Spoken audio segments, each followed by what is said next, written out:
Bonjour et bienvenue. Et si la clé du succès en trading ne se trouvait pas dans un graphique ou un algorithme, mais bien à un endroit bien plus inattendu? C'est justement ce qu'on va explorer ensemble aujourd'hui. Cette phrase, elle est vraiment au cœur de notre analyse. Elle peut paraître un peu énigmatique au premier abord, c'est vrai, mais elle contient une vérité que beaucoup de traders finissent par découvrir, et souvent à leurs dépens. Le marché, ce n'est pas un simple adversaire qu'on peut battre avec une arme secrète, non, c'est plutôt un miroir. Tout commence souvent de la même manière. Ça part d'une quête, une quête quasi mythique, celle de la stratégie parfaite. On y passe des heures, des jours, parfois même des mois à chercher ce fameux système infaillible.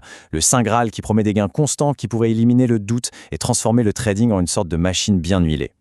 Et toute cette quête, elle repose sur une idée très simple. Si la stratégie est parfaite, alors le succès est garanti. Logique, non? Alors qu'est-ce qu'on fait?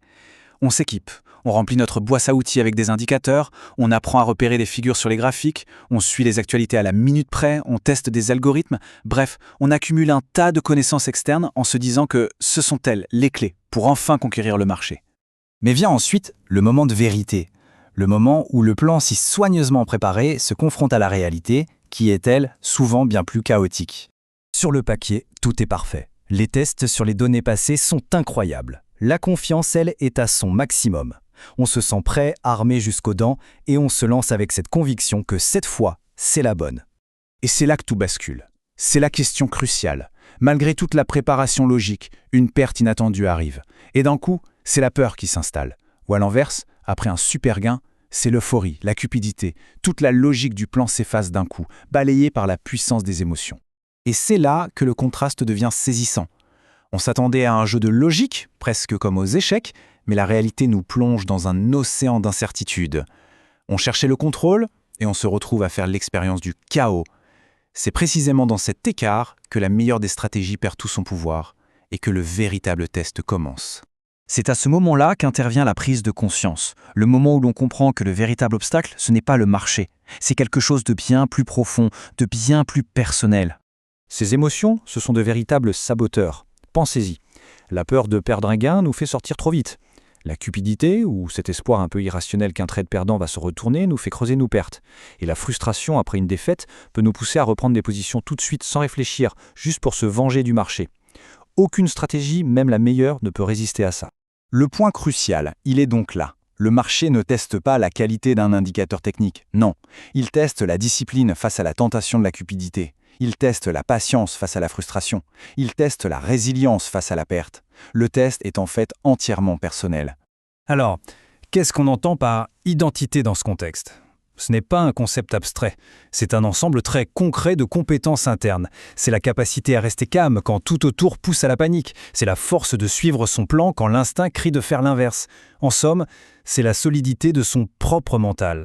Ce constat, il mène à un changement de perspective qui est radical. L'objectif n'est plus de trouver la bonne stratégie à l'extérieur, mais de construire la bonne structure à l'intérieur de soi. Alors comment on fait concrètement? Voici un processus en 4 étapes. D'abord, au lieu d'ignorer une émotion, il faut la nommer. Simplement se dire « Ok, là je ressens de la peur ».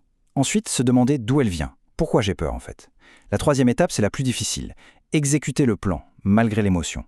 Et enfin, et ça c'est absolument essentiel, analyser la qualité de la décision, peu importe le résultat financier.